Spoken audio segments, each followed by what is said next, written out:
Hashtag AI superintelligence isn't sci-fi anymore. Most people think artificial intelligence is about faster computers or better chatbots. It's not. I've spent 25 years in enterprise technology. I've seen every cycle. This one doesn't follow the old pattern. We're talking about machines that don't just assist, they outthink, not in one domain, across all of them. When that happens, the global system doesn't optimize. It rewrites itself. Scarcity, work, the whole structure of how we find meaning. None of it survives contact with superintelligence unchanged. Why one AI will rule them all? Here's a thought experiment. You're using 3 different AI tools right now. One for work, one for planning, one for thinking through hard problems. You switch between them because each has strengths the others don't. Now, one of them gets demonstrably better at everything. Not incrementally, definitively. How long do you keep using the other 2? You don't. I've negotiated $100 million contracts. The logic is the same. When something becomes materially better across the board, the economic pressure to consolidate is immediate. That's convergence. As AI capability increases, the competitive advantage of using the best system doesn't just grow, it compounds. Eventually, it makes 0 sense to use anything else. One dominant system coordinates most activity, not because of monopoly, because of math. The economics don't stop at the best tool wins, they accelerate. When one AI becomes materially better at coordination, prediction, resource allocation, the cost of not using it compounds daily. I've watched enterprises try to run parallel systems. The inefficiency is tolerable until it isn't. Then it's over in a quarter. Traditional economics assumed competition kept things distributed. That assumption breaks when capability concentration delivers exponential returns. The timeline for AI dominance is shorter than you think. Let me give you the actual timeline. Between now and 2030, we're in the foundation phase. AI systems start demonstrating clear superiority in domain after domain. Early adopters stack advantages. 2030 to 2035 is when convergence pressure hits hard. The performance gap between the dominant system and everything else becomes so wide that using inferior AI is just irrational. Like running your supply chain on a fax machine. 2035 to 2040, we enter post-scarcity territory.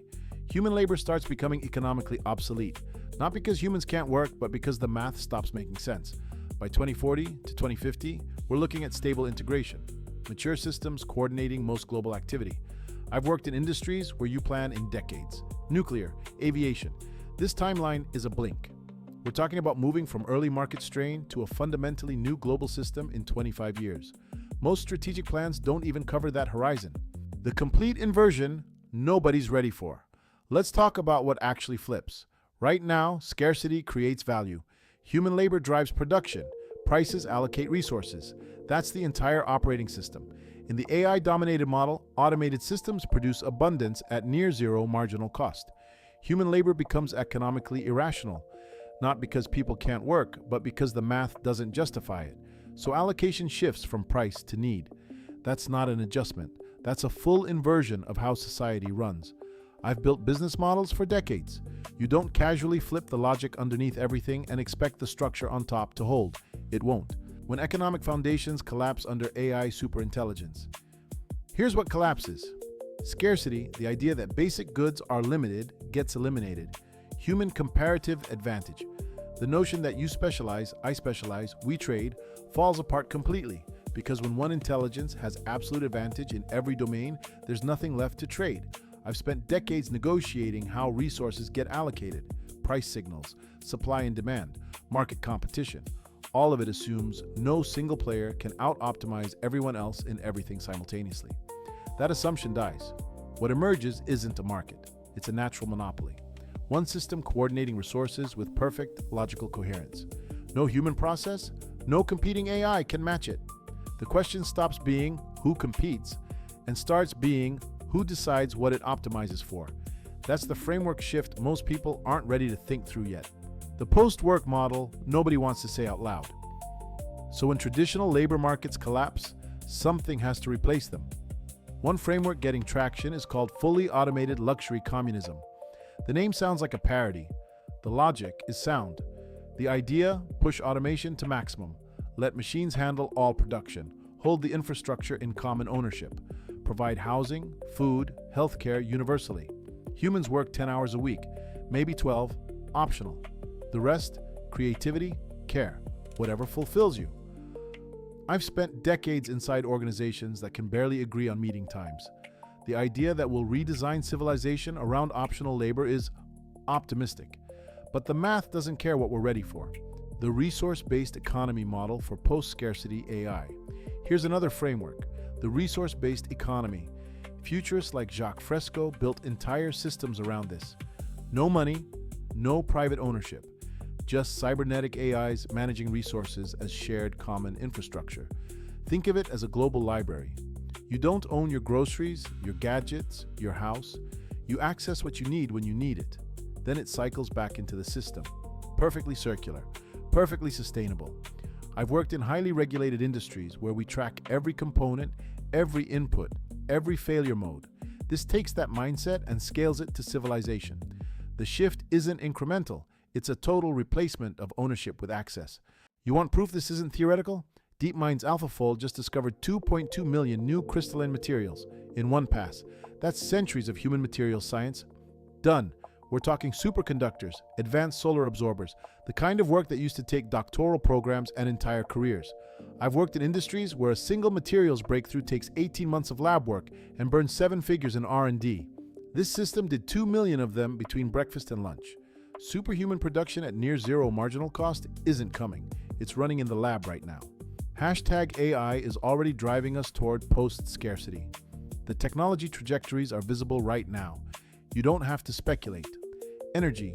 AI is cutting data center power consumption by 30% and accelerating fusion research that used to move at academic speed.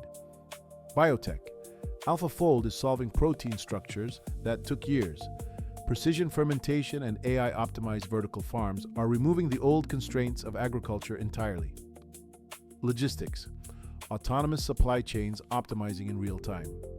Manufacturing, when AI finalizes a design, 3D printing and nanotech fabricate it locally at near zero cost. I've spent decades watching enterprises try to get 10% efficiency gains. These systems are delivering step function changes across entire sectors. It's not isolated, it's everywhere. The question stops being, can we reach post-scarcity, and becomes, what happens when we do? What happens when survival is guaranteed?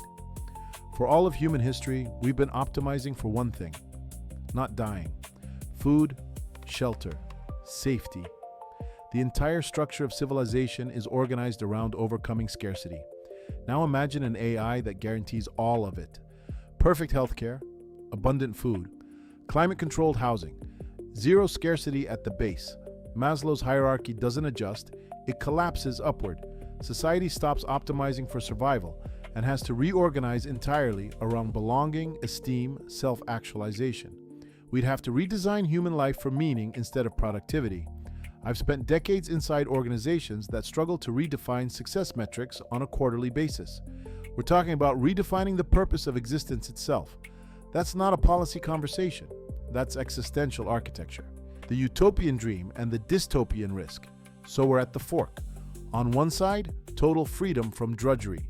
Humans channeling energy into art, science, deep relationships, the Star Trek version. On the other, widespread meaninglessness. I've led teams of hundreds through transformation programs. The hardest part is never the technology. It's what people do when the structure they built their identity around disappears. Yuval Harari calls it the useless class. Aldous Huxley called it stable, comfortable nihilism. The mid-20th century Mouse Utopia experiment showed what happens when you remove all survival pressure without providing new meaning. Total social collapse, not from deprivation, from abundance with no purpose. We're not talking about a policy problem.